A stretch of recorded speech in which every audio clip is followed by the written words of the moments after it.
today's video, we're going to be reacting to what happened to Fortnite's most toxic player. Now, this video is made by Bronos, who makes some amazing Fortnite documentaries. I will leave a link to his channel in my description below, and let's get into the video.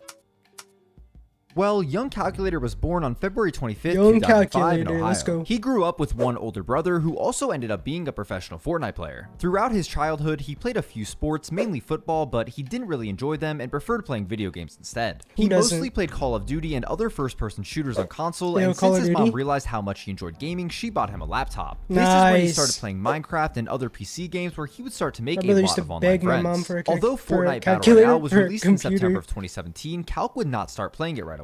But by the time Chapter 1 Season 2 came out, all of his friends started playing it, and so did his brother. After a little bit of convincing from everybody around him, he finally decided to download Fortnite, and nobody could have predicted how much this would change his life. For the first few months playing the game, he spent his time learning the basics, and once he began to get really good, he started playing against better competition. In early 2018, there weren't any competitive tournaments, custom games to play scrims, or really any professional scene at all. The best way to consistently get into games against good competition was a Discord called Comp Solo Snipes. Basically, there was a countdown in the Discord server, and everybody would ready up at the same time trying to get into the same game. Due to the popularity of Fortnite at the time, you would be lucky to have more than 20 people from the Discord get into the same game, but playing in these lobbies is where he began to realize just how talented he was. Even though these lobbies were stacked with some of the best players in the game at the time, like Booga, Clicks, and Zate, Cal was running through them like it was nothing. As the competitive scene started to develop, he began playing scrims and grinding to improve every single day. The original squad he teamed up with included his brother Has the Great and future 6-time FNCS winner Arkram. They were really good, but let's just say the two brothers argued sometimes. So, it doesn't matter. We gotta change our scrims. Jonathan, why don't you stop being so fucking egotistical and look at the issue you did wrong?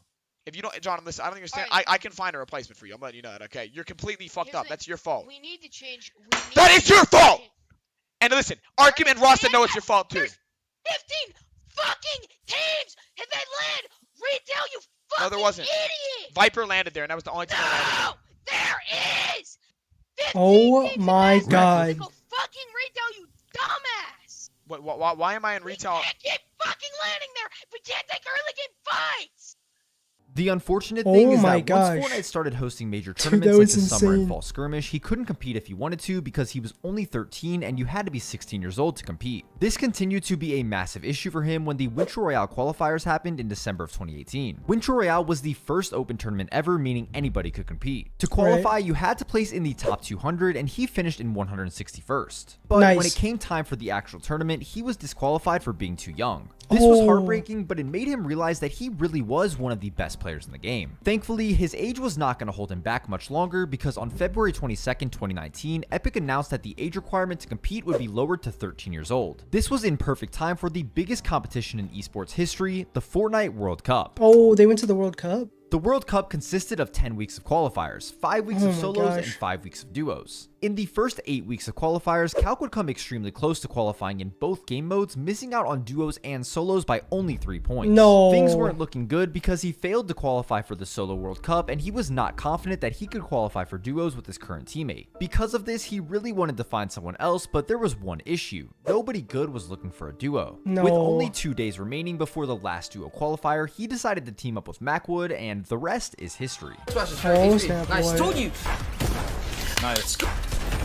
Yes, dude. Calculator. Let's go, dude. Nice. And Vinny, and then the Young Calculator and Cole Macwood. Finishing in 4th place was good enough to make it to the Fortnite World Cup and make $50,000 each, which is a ton of money for a 14-year-old. The thing is, Calc was always somebody who had no filter and just said what was on his mind. And this was pretty apparent after Game 3 of the World Cup Finals. After him and Macwood won this game, he had an interview where he was asked about their game plan when he said this. Right, walk me through your strategy for the end of the next 3 games. Shoot them in the head. Shoot them in the head.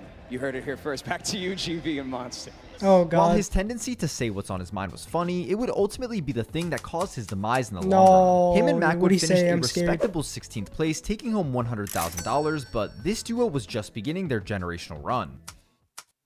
The following season was the first ever trio FNCS. Calc and Macwood decided to pick up another player who dominated the World Cup, Zexro. When you add one of the most clutch players in the game to an already insane duo, stuff like this happens. Will he be able to get back something? Pop a bandage! Pop a bandage! Zexro, pop a bandage! Son, please!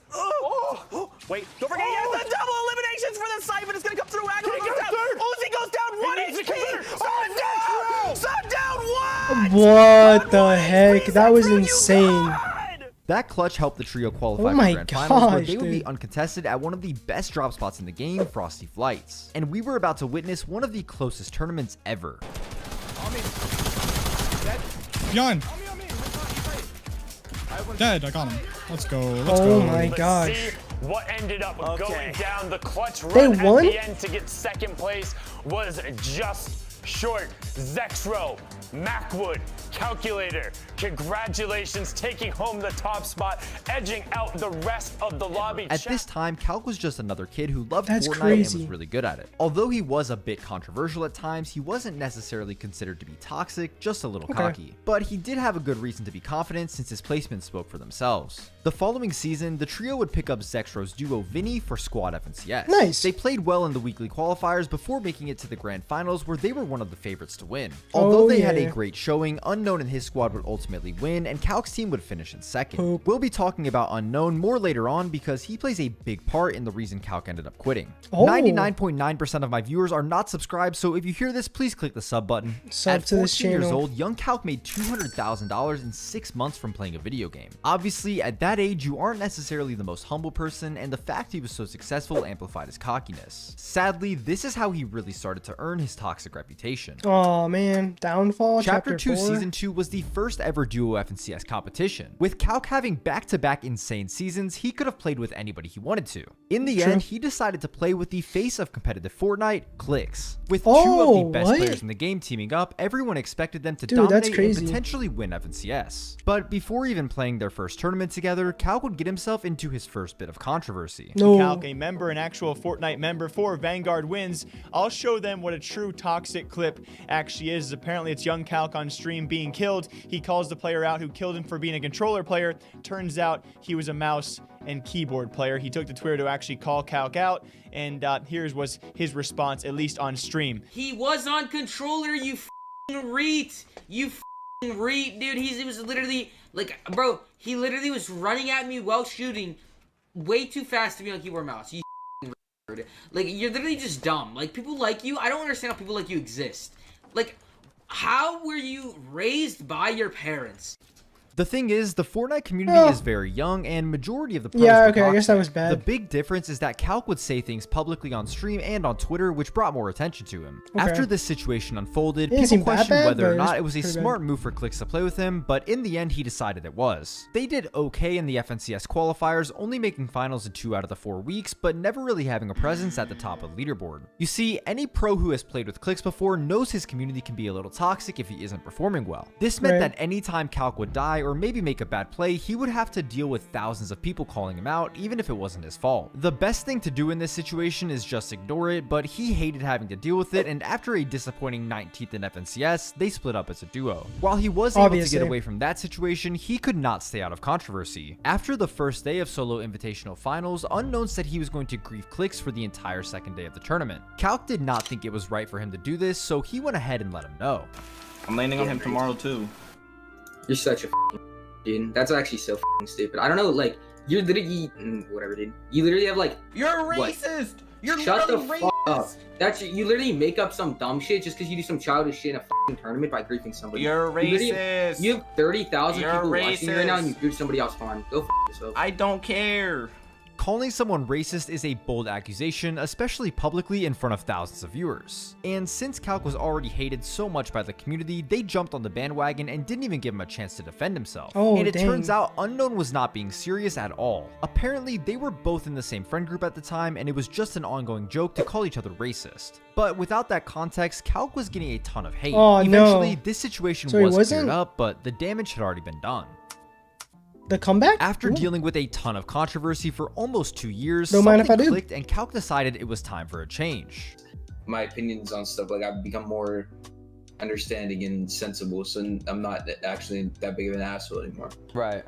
Suddenly, he became much more mature, decided to stay out of drama, and overall just focus more on himself. Okay. This turned out to be a great change because as soon as this happened, he had one of his best seasons yet. In Chapter 2 Season 4, he ran back trio FNCS with Macwood and Zexro, where they finished a solid 7th place in Grand Finals. Oh, that's right good. after this, he placed 4th in a DreamHack Duo tournament with Furious, making $2,300. Nice, 1 month dude. later, he played the next DreamHack with one of the future GOATs of Fortnite, Mero. When you put two players who are in their prime together, obviously they're gonna pop off. Crank all the way up. Crank so Oh, high I've seen up. this clip. Like that. I have like 800. Here, go for it. Me too.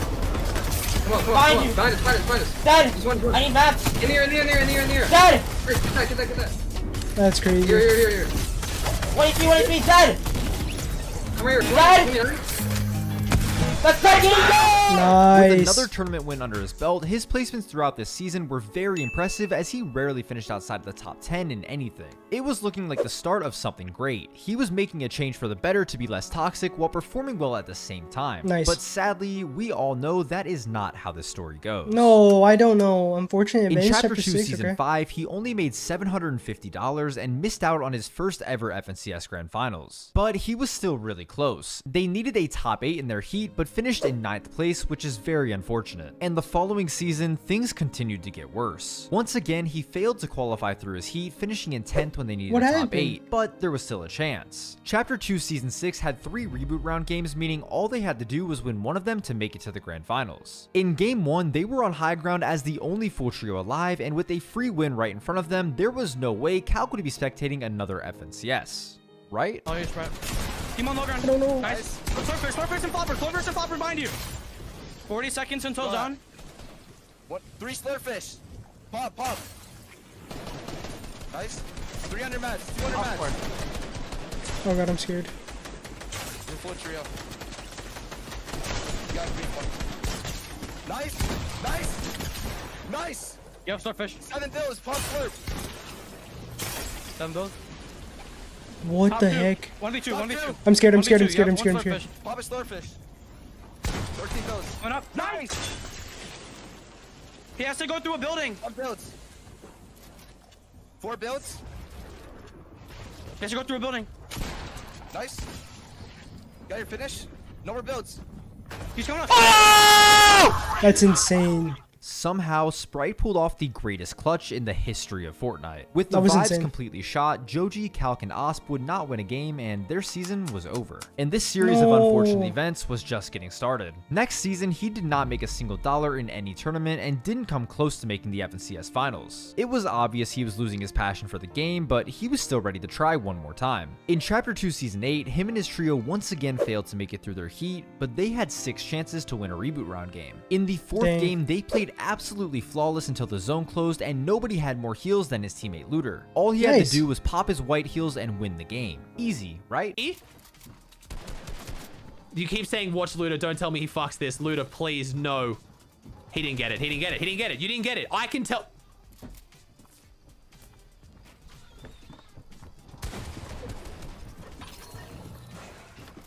At this point, Calc just had to be cursed. Dude. These were 2 of the biggest chokes in Fortnite history, and he happened to be a part of both of them. Shortly after this, he would officially announce that he was quitting Fortnite. This truly marked the end of his career, and you honestly can't blame him. Although the end of his career was quite depressing, we can't forget about everything he accomplished. In under 3 years, he made $250,000 That's competing, insane. winning A quarter multiple mil? major tournaments, including FNCS and qualifying for the World Cup. Oh wait, he might won be an known as the FNCS? most Am I toxic tripping? Fortnite pro ever, but did he really deserve this label? No, Well, I think one big I thing don't we think have so. to remember is that he was only 13 to 15 years old during this time. You were probably pretty immature when you were that age too. Fortnite, especially the pro community, is very young, so obviously people are going to be more toxic. Everybody said similar things. Calc just did everything publicly, which is why he had a big spotlight on him. And once people started hating on him, it almost became a trend to do it. As he grew older, he matured more and more, and seeing that growth is great, but unfortunately the Fortnite community did not see this version of him since he quit playing, so that will probably be his reputation forever. After quitting Fortnite, he disappeared from the internet for a couple months because he really needed a break. Once he came back, he mainly played Valorant and would stream it fairly consistently. Although it was the only game he played, he didn't really have any real aspirations of trying to go pro. And during this time, he graduated high school and started going to college. More recently, he's been streaming and playing Valve's new game called Deadlock. Deadlock is a third-person shooter game that seems like a combination of Overwatch, Call of Duty, and Valorant, which he really seems to be enjoying. Yeah, I think I'll definitely try to go pro in another game. Valve's new game Deadlock. It's like third person, just like Fortnite. I love this game so much so far, and I'm like 400 hours in. I'll Oh my probably gosh. try to go pro in this game. I've been streaming it a decent amount. If you enjoy content like this, I Nice, have dude. a lot more on my channel, so go check out the video on screen right now. And There'll be a please video. click subscribe so I can get a YouTube plaque. Thank you so much for watching the video. Be sure to like and subscribe for more content like this. And if there's a video you want to see, let me know down in the comments below. Peace.